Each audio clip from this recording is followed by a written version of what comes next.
ଗୁରୁଦେବଙ୍କୁ ଇଷ୍ଟଦେବଙ୍କୁ ଏବଂ ସକଳ ବୈଷ୍ଣବମାନଙ୍କୁ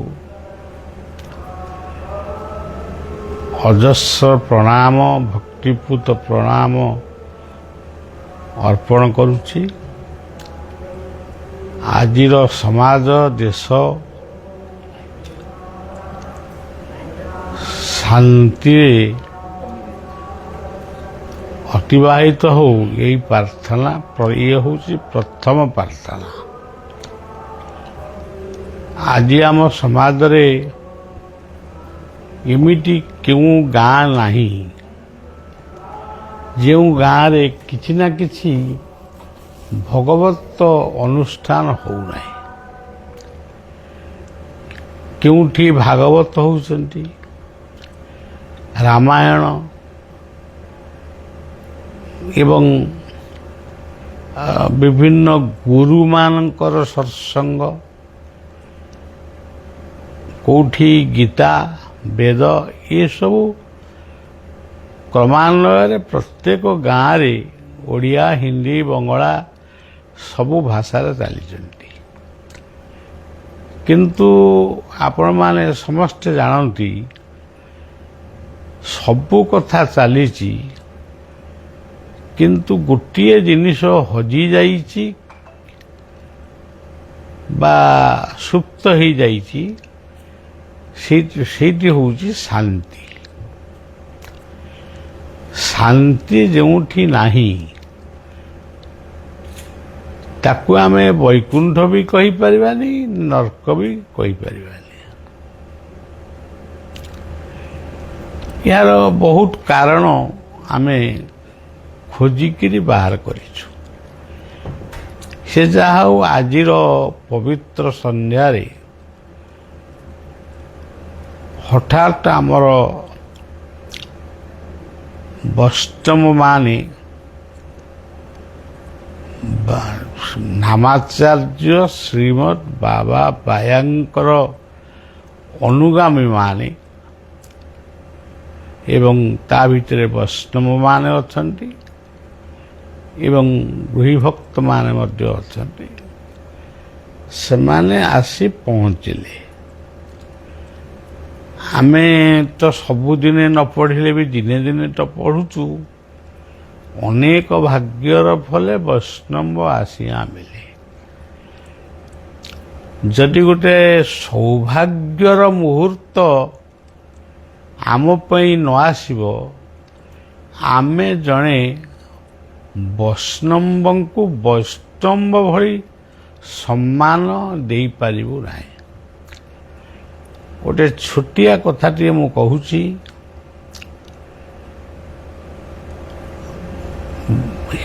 ବଳିଆ କେନ୍ଦ୍ରାପଡ଼ା ଟିକିରି ମଠକୁ ଯାଇଛି।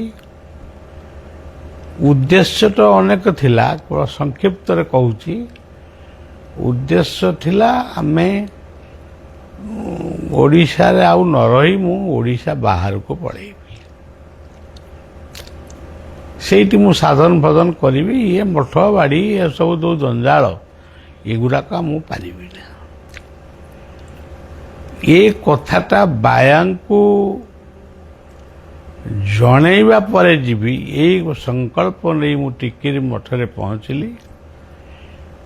ବାୟା ତାଙ୍କର ଯାହା, ସେ ତ ଜଣେ ଅତିଥି ବତ୍ସଳ ସନ୍ଥ,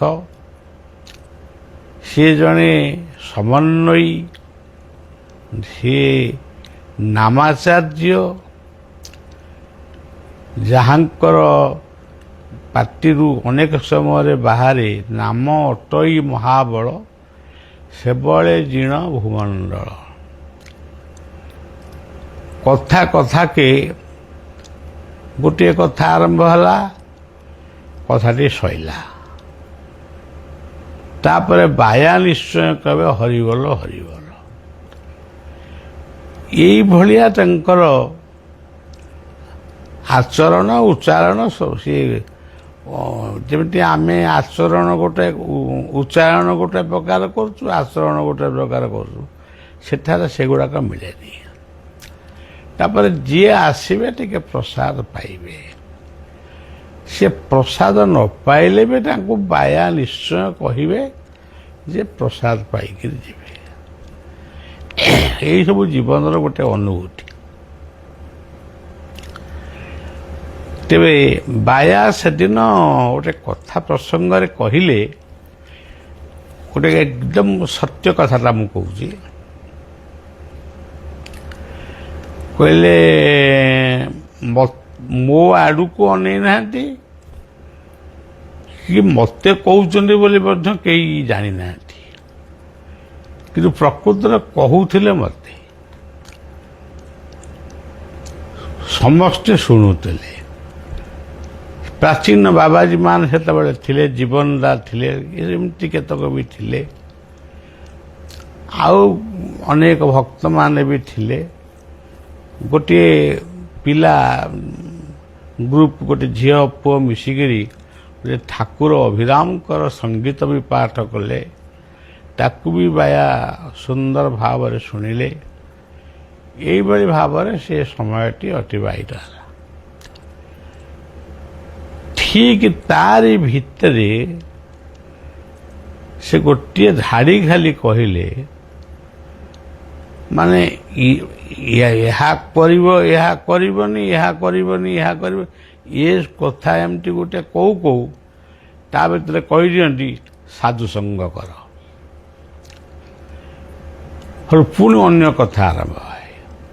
ଯେଉଁ କଥାଟା ଆରମ୍ଭ ହୁଏ ସେ ହେଉଛି ବାୟାଙ୍କର ଜୀବନ କାଳର ଅନୁଭୂତିର କଥା। ଜଣକୁ ସାକ୍ଷୀ କରି ସେ କହନ୍ତି, ଆଉ ଶେଷକୁ କିନ୍ତୁ କହିବେ ହରିବର ହରିବର। ବଳିଆ ବସିକରି ତାଙ୍କର ଏଇ ଲୀଳାକୁ ଉପଲବ୍ଧି କରୁଥିଲେ। ସେଇ କଥା ଭିତରେ ସେ ମଧ୍ୟ କହିଲେ, ଥରେ କହିଲେ କି ଦୁଇଥର କହିଲେ, ସମସ୍ତେ ତ ହିମାଳୟ ଯିବା, ପୁଣି ଓଡ଼ିଶାରେ କିଏ ରହିବ? ଇଏ ଗଲା ଗୋଟେ ପର୍ଯ୍ୟାୟ। ଆଉ ଗୋଟେ ପର୍ଯ୍ୟାୟ ଆସିଲା। ସେ ପର୍ଯ୍ୟାୟରେ ସେ କହିଲେ, ହିମାଳୟ ମାତୃ ଗର୍ଭଠାରୁ କ'ଣ ହିମାଳୟ ଏତେ ମହାନ? ଏ କଥାରୁ ବଳିଆ ତାର ଯାହା ବୁଝିବା କଥା ସାରାଂଶ ବୁଝିଲା। ତେବେ ଯାହା ହଉ, ଏଇ କଥା ପ୍ରସଙ୍ଗ ଭିତରେ ସେ ତ ମୋ ପ୍ରଶ୍ନର ଉତ୍ତରଟା ସେ ଦେଇ ସାରିଲେଣି। ତାଙ୍କୁ ଆଉ କ'ଣ ଆଉ ଗୋଟେ କ'ଣ ପଚାରିବି? ତା ଭିତରେ କେତେ ଗୁଡ଼ିଏ ମୂଲ୍ୟବାନ କଥା ସେ କହିଛନ୍ତି। ଆପଣମାନେ ତ ଲକ୍ଷ ଲକ୍ଷ ଲୋକ ଏ କଥା ଆଜି ଶୁଣୁଛନ୍ତି। ମୋ ପାଖରେ ବସିଛନ୍ତି ସେଇ ବୈଷ୍ଣବମାନେ ବସିଛନ୍ତି, ବାୟା ଅନୁଗାମୀମାନେ। ତେଣୁ କଥାଟା ଆଜି କହୁଛି ମାନେ ସେ କଥାଟା ଆଜି ଗୋଟେ ମାନେ ଅନେକ ଥର ଅନୁମୋଦିତ ହେବା ପରେ ଇଏ ବର୍ତ୍ତମାନ ବି ଅନୁମୋଦିତ ହେଉଛି।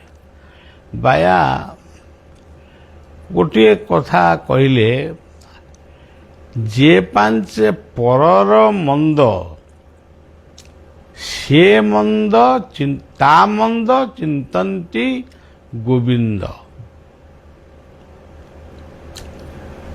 ସେଇଠି ବସିଥିଲେ ଜୀବନଦା, ସେ ଜଣେ ବୈଷ୍ଣବ। ସିଏ କହିଲେ ବାବା କାହାକୁ କହୁଛନ୍ତି? ବାୟା କହିଲେ, ତମକୁ କହୁଛି। ତାପରେ ସେ ଚୁପ ରହିଲେ। ପୁଣି 2 ମିନିଟ୍ 3 ମିନିଟ୍ ଗଲା, ପୁଣି କ'ଣ ଗୋଟେ କଥା ପଡ଼ିଲା। ଏମିତି କଥା ପଡ଼ୁ ପଡ଼ୁ କଥା କିନ୍ତୁ ପଡ଼ୁଥାଏ। ତା ଭିତରେ କହିଲେ, କେତେ କେତେ ବିପତ୍ତି ନ ପଡ଼ିଲା, ଏକା କୃଷ୍ଣ ଥିବାରୁ କିଛି ନ ବାହାରିଲା। ସେଇ ଜୀବନଦା କି ଆଉ ଜଣେ ସନ୍ଥ କିଏ କହିଲେ ବାବା କାହା ପାଇଁ କ'ଣ କହୁଛନ୍ତି? ନା ମୁଁ ତମ ପାଇଁ କହୁଛି। ସେଇ ସଭାରେ ଥିଲେ କେନ୍ଦ୍ରାପଡ଼ାର ଜଣେ ସଚିବାବୁ ବୋଲି ତାଙ୍କର ଗୋଟେ ବାବାଜୀ ରାମଦାସଙ୍କର ସେ ଶିଷ୍ୟ ବା ଏହାର ଅନୁଗାମୀ ସେ ମାନେ ମାନେ ମୋଟାମୋଟି ଭାବରେ କହୁଥାନ୍ତି ବାବା ମୋତେ କହୁଛନ୍ତି। ଜଣେ କିଏ ପଚାରିଲା, ଗୋଟେ ମାଟିଏ ପଚାରିଲା, ମାଟି ପଚାରିନି, ବାବା ତାଙ୍କ ମନକୁ କହିଲେ ସେ ମାଟି କ'ଣ କହୁଛି, ସେ ମା କିଛି କହିନି, ଚୁପିକିରି ବହିଛି। କିନ୍ତୁ ବାୟା କଲେ ସେ କ'ଣ କହୁଛି। ଆଉ ଜଣେ କିଏ ବାହାରି ପଡ଼ିଲେ, କହିଲେ ବାବା ଆଉ କହିବ କ'ଣ, ସେ କହୁଛି ମଣିଷର ଭବିଷ୍ୟତ କ'ଣ। ବାୟା କହିଲେ ମୃତ୍ୟୁ। ଯେତେବେଳେ ଏଇ କଥାଟା କହିଦେଲେ, ଏଇ ଯେଉଁ ସଚିବାବୁ ଥିଲେ ସେ କହିଲେ କ'ଣ ବାବା ମଣିଷର ଭବିଷ୍ୟତ ହେଉଛି ମୃତ୍ୟୁ। ବାୟା କହିଲେ ବାୟା ଯଦି କହିବ ତମେ କହିବନି, ତମେ ଯଦି କହିବ ବାୟା କହିବନି। ସିଏ ଚୁପଚାପ ବସିଲେ। ଇଏ କଥାଟି ସବୁ ମନେ ରଖି ଆହୁରି ଅନେକ କଥା ଅଛି। ସେଦିନର ଅନୁଭୂତି ଜୀବନର ଅପାସରା ଏବଂ ତାହା ମୋ ଇତିହାସରେ ବା ମୋର ଯେଉଁ ଛୋଟ ପୁସ୍ତକ ବା ମୋର ଯେଉଁ ରହିଛି ଲେଖା, ତା ଭିତରେ ଏ କଥା ନିଶ୍ଚୟ ରହିବ। ବାୟା କହିଛନ୍ତି ସାଧୁସଙ୍ଗ କର। ଆମେ ସବୁଠୁ ଉଠିଲୁ, କଥା ଯାହା ରହିଲା ସେ ପର କଥା। ବାୟା କ'ଣ କହିଲେ ସାଧୁସଙ୍ଗ କର, ସିଏ ପୁଣି କେଉଁଠି ମିଳିବେ? ପୁରୀ ଶ୍ରୀକ୍ଷେତ୍ର ଯାକ ବୁଲିଲି, କେଉଁଠି କିଛି ସାଧୁସଙ୍ଗ କରିବାର ସେମିତି କାହିଁ ସୁଯୋଗ ଜୁଟିଲାନି। ସମସ୍ତେ ସମସ୍ତଙ୍କ କାମରେ ବ୍ୟସ୍ତ। କେହି ବି ପଚାରୁନଥାନ୍ତି ଆପଣ କିଏ, କେଉଁଠୁ ଆଇଛନ୍ତି, କି ଚଟିଟିଏ ନିଅନ୍ତୁ ବସିବେ, ସେସବୁ କିଛି ନାହିଁ। କେବଳ ଗୌଡ଼ୀୟ ବୈଷ୍ଣବଙ୍କ ମଠରେ ଜଣେ ସନ୍ଥ, ନବଦ୍ୱୀପର ଜଣେ ସନ୍ଥ, ସେ ଗୀତାର ଗୋଟିଏ ଧାଡ଼ି ପଙ୍କ୍ତି ଉପରେ ସେ ଆଲୋଚନା କରୁଥାନ୍ତି।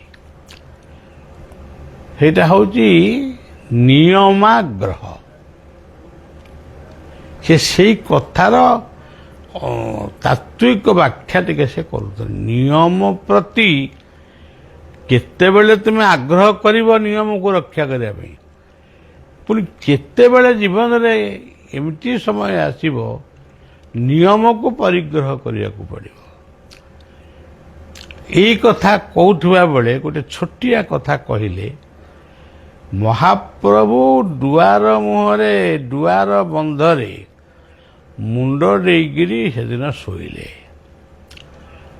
ତାଙ୍କର ଯିଏ ସେବକ ସେ ଆସନ୍ତି, ମହାପ୍ରଭୁଙ୍କୁ ଟିକେ ସେବା କରନ୍ତି, ତାପରେ ଯାଇ ଖାଇ ପିଇ ଶୁଅନ୍ତି।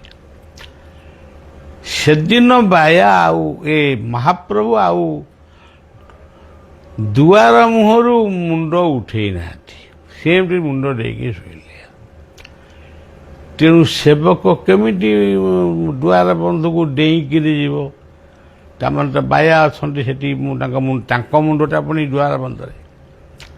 ସେ ଘଷୁଛନ୍ତି, ଘଷି ମାନେ ସେବା କରି କରି ରାତି 4ଟା ବେଳକୁ ଆଳତି ହେଲା। ସେତେବେଳେ ବାୟା ତ ଉଠନ୍ତି, ସେ ବି ଉଠିଲେ। ବାୟା ପଚାରିଲେ କ'ଣ ଏପର୍ଯ୍ୟନ୍ତ ପ୍ରସାଦ ପାଇନା କି? ନା ପାଇନି। କାହିଁକି ପାଇଲାନି? ନା ଆପଣ ମୁଣ୍ଡ ଦେଇକିରି ଶୋଇଲେ, ଆମେ ଆଉ ମୁଁ କେମିତି କ'ଣ ପ୍ରସାଦ ପାଇବୁ? ତେଣୁ ଆମର ପ୍ରସାଦ ଦରକାର ନାହିଁ, ଆପଣଙ୍କ ସେବା ହିଁ ଆମର ପ୍ରସାଦ। ପିଠିରେ ମହାପ୍ରଭୁ ଚୈତନ୍ୟ ଟିକେ ହାତ ବାଡ଼େଇ ଦେଲେ, ହଉ ଯା। ଏଇ ପ୍ରକାରର କଥାଟି କହି ମୋ ମନ ଭିତରେ ଆସିଲା, ବାୟା କହିଥିବା କଥାଟି ସାଧୁସଙ୍ଗ କର, ଆଉ ଏଇଠି ସାଧୁସଙ୍ଗଟି ମିଳିଲା। ଆପଣମାନଙ୍କୁ ଗୋଟେ କହୁଛି ଯେ ସେ ବର୍ଷ ଗୋଟିଏ ବର୍ଷ ବିତିଗଲା। 365 ଦିନ କି 60 ଦିନ ଯାହା ଆଉ ବିତିଗଲା। ଆଶ୍ଚର୍ଯ୍ୟର କଥା, ଏମିତି ଗୋଟିଏ ଦିନ ବି ନାହିଁ ଯେଉଁ ଦିନ ଜଣେ ସାଧୁ ମୋର ଦେଖା ନ ହୁଅନ୍ତି। ମୋର ସାଙ୍ଗେ ସାଙ୍ଗେ ମନେ ପଡ଼େ ବାଇଆଙ୍କ କଥା। ବସ୍ ଭିତରେ, ଟ୍ରେନ୍ ଭିତରେ, ପ୍ଲେନ୍ ଭିତରେ, ରିକ୍ସାରେ, ସାଇକେଲରେ, ମୋଟର ସାଇକେଲରେ, ଯେଉଁଥିରେ ଚାଲି ଚାଲିକରି ଯେଉଁଥିରେ ଯେମିତି ଗଲେ ବି ଜଣେ ସାଧୁ ବସିଥିବେ କି କ'ଣ କହୁଥିବେ। ଏମିତି କଥାଟା 365 ଦିନ ବିତିଗଲା। ସାଧୁ ଏ ଜୀବ ସାଧୁସଙ୍ଗ ବିନୁ, ଏଇ ଯେଉଁ କଥାଟା ଆମେ ଶୁଣିଥିଲୁ, ବାୟାଙ୍କର ମହାନ କୃପାରେ ଇଏ ଗୋଟିଏ ବର୍ଷ ମୋର ସାଧୁସଙ୍ଗରେ କଟିଗଲା। ମୁଁ କିଛି ଶିକ୍ଷା କିଛି ପାଇନି, ମୁଁ ତ କେବଳ ସାଧୁସଙ୍ଗ ପାଇଛି। ମୁଁ ବଇଥିବି, ମୋ ପାଖରେ ସିଏ ଆସି ବସିବେ। ମୁଁ ଖାଲି ପଚାରେ ଆପଣ କେଉଁଠୁ ଆସିଥିଲେ, କ'ଣ କରିଥିଲେ, ଏତିକି। ଆମର କଥାବାର୍ତ୍ତା କିଛି ନାହିଁ। ତେଣୁ ଏଇ ହେଉଛନ୍ତି ମୋର ମନର ମାର୍ଗଦର୍ଶକ। ଯଦିଓ ମୋର ଜୀବନରେ କେହି ମାର୍ଗଦର୍ଶକ ଥିଲେ, ଆଜି ଆଉ ନାହାନ୍ତି, ଥିଲେ, କିନ୍ତୁ ମୋତେ ପ୍ରକୃତରେ ମୁଁ 17 ବର୍ଷରେ ଘର ଛାଡ଼ିଥିଲି। ବୟସ ମୋଟେ 17। 16 ବର୍ଷରେ ବାୟା ପାଖକୁ ଯାଇଥିଲି। ତେଣୁ ମୋର ମାର୍ଗଦର୍ଶକ ଭାବରେ ମୁଁ କେବଳ ବାୟାଙ୍କୁ ହିଁ ଜାଣେ। ତାଙ୍କର ପ୍ରତିଟି କଥା, ପାନ ଖଦଡ଼ା, ପାନ ଖାଆନ୍ତି, ଖଦଡ଼ା କାଢ଼ନ୍ତି, ସେଇ କଥାରୁ ମଧ୍ୟ ତାଙ୍କ ଜୀବନର ଶେଷ ପର୍ଯ୍ୟନ୍ତ ଯେତେ କଥା ମୁଁ ଦେଖିଛି, ସବୁ କଥାକୁ ମୁଁ ମନେ ରଖିଛି, ଲେଖିକିରି ବି ରଖିଛି। ତେଣୁ ଏଠି ସାଧୁସଙ୍ଗର କଥା ଯେ, ଆଉ ଗୋଟେ କଥା ବାୟା ବି କହିଥିଲେ, ଗୁରୁ ରୂପେ କୃଷ୍ଣ କୃପା, ତତ୍ଵର ଅବଧି, ତତ୍ଵ ନିରୂପିତ ହେଲେ ଛାଡ଼ ବେଦ ବିଧି। ସେତେବେଳେ ଏ କଥାକୁ ସବୁ ଆମେ କିଛି ବ୍ୟାଖ୍ୟା କରିପାରୁନଥିଲୁ। ପୁଣି ଆସିକିରି 2-4 ମାସ ଖଣ୍ଡେ ଲାଗିଲା, ତାକୁ ବସି ଭାବିଲୁ, ସୋରେ ଏଇଆ ହେଇଥିବ ବୋଲି କହିଲୁ, ଆଉ ଜଣେ କାହାକୁ ପଚାରିଲୁ। ତେଣୁ ଜୀବନର ଏମିତି ଗୋଟେ ସୁଯୋଗ ଆମେ ପାଇଛୁ। ବାୟାଙ୍କର ଶେଷ ବାଣୀ, ଭଲ ମଣିଷ ହୁଅ। ତାଙ୍କର ଶେଷ ବାଣୀ। ତାଙ୍କ ପାଖରେ ଯିଏ ଶେଷ ସମୟରେ ସେବକ ଭାବରେ ବା ଟିକେ ସେବା ଫେବା କରୁଥିଲେ, ସିଏ ତାଙ୍କୁ କେଇଟା ବାଜିଲାଣି, କ'ଣ ହେଲାଣି ପଚାରିଲେ। ମଙ୍ଗଳା ଆଳତି ଆଇଲା, ତାକୁ ଆଘ୍ରାଣ କଲେ, ଭଲ ମଣିଷ ହୁଅ କହିକିରି ହାତ ଯୋଡ଼ି ଗଲେ। ତେଣୁ ଆମେ ଆଜି ବାୟା ପରିବାର ହଉ କିମ୍ବା ଇଏ ପରିବାରଟା ବି ବାୟାର, ତେଣୁ ମୋ ପରିବାର କହିବାଟା ଭୁଲ ହେଇଯିବ। ବାୟା ପରିବାର ହଉ ବା ଯେକୌଣସି ଭାରତବର୍ଷର ଯେକୌଣସି ମହାପୁରୁଷଙ୍କର ପରିବାର, ସମସ୍ତଙ୍କ ପାଇଁ ଏ ପଦଟା ହେଉଛି ଗୋଟେ ପ୍ରକୃତରେ ଗୋଟେ ମେଡିସିନ। ଭଲ ମଣିଷ ହୁଅ। ବେଦାନ୍ତରେ ଗୋଟେ ଶବ୍ଦ ଅଛି, ସୁମନୁର୍ଭବ, ତୁମେ ଭଲ ମଣିଷ ହୁଅ।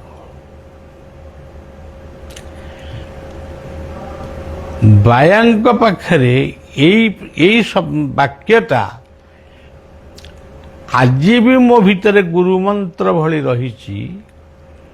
ମୁଁ ଯାହା କରୁଛି ତା ପୂର୍ବରୁ ଭାବୁଛି, ଏଇଟା ଭଲ ମଣିଷ ହବାର ବାଟ ନା କ'ଣ ଅବାଟ। ବାୟାଙ୍କ ସହିତ ଯେଉଁ ରହସ୍ୟ ସବୁ ସୃଷ୍ଟି ହେଇଛି, କଥା କଥାକେ ଆପଣମାନେ ବି ବର୍ତ୍ତମାନ ଶୁଣିଲେ ଗୁଡ଼ିଏ ହସିବେ, ମୁଁ ବି ହସିବି, ହସ ମାଡ଼ିବ ଆଉ। କିନ୍ତୁ ଏଇ ଯେଉଁ ଜୀବନରେ ଆମେ ସୁଯୋଗ ପାଇଲେ, ଗୁରୁ କୃପା ହିଁ କେବଳ, ଆମେ ଗୁରୁଙ୍କୁ ପାଇଲେ, ତାଙ୍କ ବାଣୀକି ପାଇଲେ, ତାଙ୍କ ରୂପକୁ ବାରମ୍ବାର ମଧ୍ୟ ଦେଖିଲେ, ତାଙ୍କ ସେବା ବି ପାଇଲେ, ତାଙ୍କର ପ୍ରସାଦ ବି ପାଇଲେ। ଆଉ କ'ଣଟା ଆମେ ପାଇଥାନ୍ତୁ? ଆଉ ଆମର ପ୍ରୟୋଜନଟା କ'ଣ? ତେଣୁ ଆମର ଯାହା ପ୍ରୟୋଜନ ଆମେ ବୋଧେ ପାଇଛୁ। ଏବେ ଆଉ ନ ପାଇଲେ ଆମର କିଛି ମନ ଦୁଃଖ ନାହିଁ, ନା କାହାକୁ କିଛି କହିବୁନି। ଏବେ ବି ବାୟା ଯେତେବେଳେ ମୋର ମାନସିକ କ୍ଳାନ୍ତି ବଢ଼ିଯାଏ, ମୁଁ ଟିକେ ମାନେ ବ୍ୟସ୍ତ ହେଇପଡ଼େ, ସେଇ ଦିନେ ଦୁଇ ଦିନ ଭିତରେ ବାବାଙ୍କର ଦର୍ଶନଟି ହୁଏ। ତାପରେ ମୋ ମନଟା ପୁରା ବୁଝିଯାଏ। ଆଉ ଏଇ ହେଉଛି କଥା। କେତୋଟି ବର୍ଷ କାଲି ଭଳି ଲାଗୁଛି, ବାବା ତ ସବୁବେଳେ ପ୍ରକଟରେ ଅଛନ୍ତି, ଅପ୍ରକଟ ତ ସେ ହୁଅନ୍ତିନି। ସେଭଳି ମହାନ ପୁରୁଷମାନେ ଅପ୍ରକଟ ହୁଅନ୍ତିନି। ସେ ଦେହକୁ ତ୍ୟାଗ କରନ୍ତି, କିନ୍ତୁ ସେ ଦେହୀକି ତ୍ୟାଗ କରନ୍ତିନି। ସେ ଯୋଉଠି ଥାଆନ୍ତି ସେଇଠି। ତେଣୁ ଏବେ ବି ତାଙ୍କ କଥା ମନେ ପଡ଼ୁଛି। କେତୋଟି ଦିନ, ଯେଉଁଦିନ ସେ ଗଲେ ସେଦିନ ବି ବଳିଆ ଯାଇକି ପହଞ୍ଚିଥିଲା। ମୋ ଦାୟିତ୍ୱ ମୁଁ କରୁଥିଲି, ଏମିତି କଥା। ଏଇଠି ପ୍ରଥମ ନାମଯଜ୍ଞ ପ୍ରଥମ ଏଇଠି ହେଇଥିଲା। ତାଙ୍କ ଶତବାର୍ଷିକ ଏଇଠି ପାଳନ ହେଇଥିଲା। ତେଣୁ ଆଜି ସେ ନାହାନ୍ତି ବୋଲି ଆମେ ଭାବିବା, ଏଇଟା ଗୋଟେ ମହାପାପ। ନାହାନ୍ତି ବୋଲି ଭାବୁଛୁ ବୋଲି ଦ୍ୱନ୍ଦ୍ୱଟା ବଢ଼ି ବଢ଼ି ଚାଲିଛି। ଯେଉଁଦିନ ଆମେ ଭାବିବୁ ବାବା ଅଛନ୍ତି, ସେଇଦିନ ଆମ ଦ୍ୱନ୍ଦ୍ୱଟା ସରଳ ହେଇଯିବ। କିନ୍ତୁ ବାୟା କହିଛନ୍ତି, ଯେ ପାଞ୍ଚେ ପରର ମନ୍ଦ ତା ମନ୍ଦ ଚିନ୍ତନ୍ତି ଗୋବିନ୍ଦ।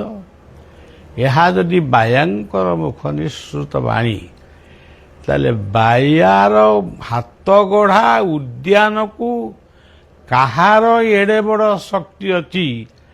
ବାୟା ଯେଉଁ ଉଦ୍ୟାନକୁ ନିଜ ହାତରେ ଗଢ଼ିଛନ୍ତି, ସେ ଉଦ୍ୟାନକୁ କୋଉ ଛେଳି, କୋଉ ମେଣ୍ଢା, କୋଉ ଗାଈ ଖାଇବ?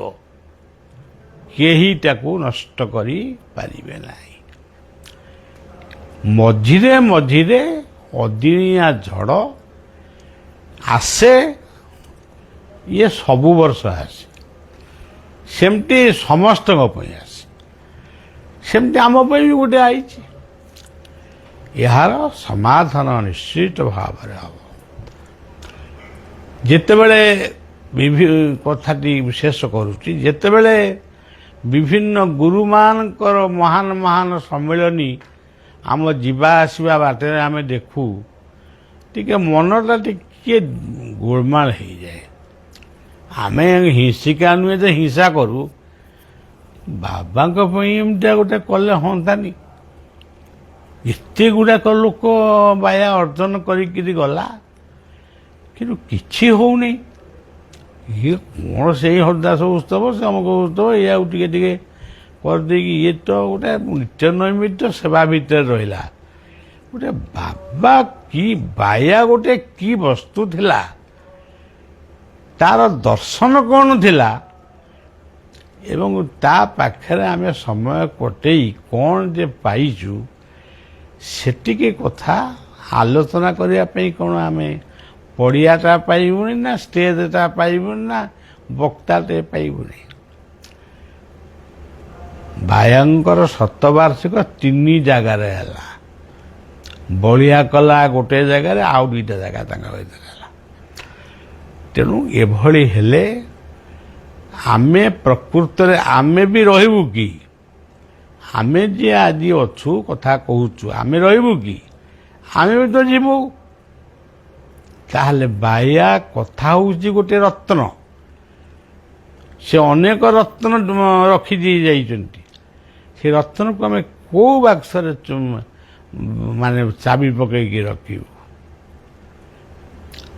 ତେଣୁ ଚାବିକି ଖୋଲିବା ପାଇଁ ବଳିଆ ଆପଣମାନଙ୍କ ମାଧ୍ୟମରେ ଯଦି କେହି ବାୟାର ଅନୁଗାମୀ ମାନେ ଶୁଣୁଥିବେ ତାଙ୍କ ମାଧ୍ୟମରେ ସମସ୍ତଙ୍କୁ ଜଣାଉଛି। ମୋର ବି ବୟସ ବଢ଼ୁଛି, ତେଣୁ ମୋର ଶେଷ ଇଚ୍ଛା ନୁହେଁ କି ପ୍ରଥମ ଇଚ୍ଛା ନୁହେଁ, ବାୟା ଇଚ୍ଛା ଏତିକି ଖାଲି କହୁଛି। ଗୋଟେ ବାବାଙ୍କ ପାଇଁ ଗୋଟେ ଦେଶ ଉପରେ କି ଗୋଟେ ରାଜ୍ୟ ଉପରେ ପ୍ରଭାବ ପଡ଼ିଲା ଭଳି ଏମିତି ଜଣେ ମହାପୁରୁଷ ଥିଲେ। ଏମିତି ଗୋଟେ କଥା ନାମ କୀର୍ତ୍ତନ ଇତ୍ୟାଦି ଇତ୍ୟାଦି ସିଏ ଯାହାକୁ ଭଲ ପାଉଥିଲେ, ସେ ଯୋଉ କଥାଟା ଭଲ ପାଉଥିଲେ, ସେଇଭଳି ଗୋଟେ କାର୍ଯ୍ୟକ୍ରମ ଆମେ କରିବୁ। ଏବଂ ବାୟା ହେଉଛନ୍ତି ଏଇ ଶତାବ୍ଦୀର, ଏ ଯେଉଁ ପୂର୍ବ ଶତାବ୍ଦୀର ଏଇ ପବିତ୍ର ଜଗନ୍ନାଥ ଭୂମିର ସର୍ବଶ୍ରେଷ୍ଠ ବରପୁତ୍ର। ଅନେକ ସାଧୁ ଥିଲେ, ଆଜି ଅଛନ୍ତି କି ନାହିଁ ମୁଁ କାହାକୁ ତ ଖୋଜିବାକୁ ଯାଉନି। ଆଉ ମୁଁ କାହିଁକି ଆଉ ତାକୁ ହିସାବ କରିବି? ଅନେକ ଥିଲେ, କାହା ସହିତ ମୁଁ ମିଶିନି। ତୁ ମାନେ ଏମିତି ଗୋଟେ ଚିହ୍ନା ପରିଚୟ ଭଳି କାହାକୁ ପ୍ରଣାମ କରିଛି, କାହାକୁ ଆଶୀର୍ବାଦ ଭିକ୍ଷା କରିଛି। କିନ୍ତୁ ବାୟାଙ୍କ ପାଖରେ ଯେତିକି ଘଣ୍ଟା କଟେଇଛି ପ୍ରତିଟି ମୁହୂର୍ତ୍ତ ମୋ ପାଇଁ ଗୋଟେ ଗୋଟେ ଅମୃତର ମୁହୂର୍ତ୍ତ। ତେଣୁ ବାୟାଙ୍କୁ ଏଇ ସ୍ମରଣ କରୁଛି, ଏଇ କଥା ଭିତରେ ବି ପ୍ରାର୍ଥନା କରୁଛି। ଏଠି ଯେଉଁ ବୈଷ୍ଣବମାନେ ବସୁଛନ୍ତି ତାଙ୍କୁ ବି ପ୍ରାର୍ଥନା କରୁଛି। ବର୍ଷା ଦିନଟି ଠିକ୍ ଚାଲିଗଲା ପରେ ଗୋଟେ ମାସ ସ୍ଥିର ହେବ, ସମସ୍ତଙ୍କୁ ନେଇକିରି ଆମେ ଗୋଟେ କେବଳ ସେ ଯେମିତି କରୁଥିଲେ ସେ ସନାତନ ଧର୍ମ ସମ୍ମିଳନୀ, କିଏ କରୁଛି ଭାଗବତ କ'ଣ ନବାନ୍ନ ପାରାୟଣ, କିଏ କରୁଛି ରାମଚରିତ୍ର। ଆମର ସେସବୁ କିଛି ହେବନି। ଆମର କେବଳ ଆମ ଆଲୋଚନା ହେବ ବାୟା ଦର୍ଶନ, ବାୟା ଅଭିଷେକ, ବାୟାଙ୍କ ପାଇଁ ନାମ କୀର୍ତ୍ତନ, ନଗର କୀର୍ତ୍ତନ, ମହୋତ୍ସବ। ବାୟାଙ୍କର ପ୍ରତିଟି କଥାକୁ ଯେଉଁମାନେ ତର୍ଜମା କରିପାରିବେ ସେଇମାନେ ଆସିବେ ଏବଂ ଆମେ ସେଇ ଦିନଟାକୁ ଅପେକ୍ଷା କରିଛୁ। ପ୍ରକୃତରେ ଯଦି ସେ ଦିନଟି ଆସେ ଆମ ଜୀବନରେ ଆଉ କିଛି ଦରକାର ନାହିଁ। ତା ପରଦିନ ଆମେ ମରିଗଲେ ବି କାମ କରିବ, କିଛି ଅସୁବିଧା ନାହିଁ। ତେଣୁ ସମସ୍ତଙ୍କୁ ନିବେଦନ, ଏଇ ଓଡ଼ିଶା ନୁହେଁ ବା ଭାରତ ନୁହେଁ, ପୃଥିବୀରେ ଜଣେ କେହି ଜନ୍ମ ହୁଏ, ଏଇ ହେଉଛନ୍ତି ସେଇ ମହାପୁରୁଷ। ତାଙ୍କର କଥା, ତାଙ୍କର ରୂପ ସମସ୍ତଙ୍କ ଭିତରେ ନଥିବ, ଅନେକ ଜାଣିନାହାନ୍ତି। ତେଣୁ ଆପଣମାନେ ସମସ୍ତେ ସେ ବାୟା ଶବ୍ଦଟାକୁ ନାମ କୀର୍ତ୍ତନ ଦୀକ୍ଷା ମନ୍ତ୍ର ସହିତ ତାକୁ ମିଶେଇ ଦିଅନ୍ତୁ। ବାୟା ହେଉଛନ୍ତି ସର୍ବଶ୍ରେଷ୍ଠ ମଣିଷ ମୋ ପାଇଁ। ଆଉ କାହା ପାଇଁ କ'ଣ ହେଇଥିବେ ସେ କଥା ଅଲଗା କଥା। ଶେଷରେ ବାବାଙ୍କ ପାଦ ତଳେ ପ୍ରଣାମ ଜଣାଇ ଶ୍ରୀ ଗୁରୁ ପ୍ରେମାନନ୍ଦେ ନିତାଇ ଗୌର ହରି। ଜୟ ଶ୍ରୀ ରାମ।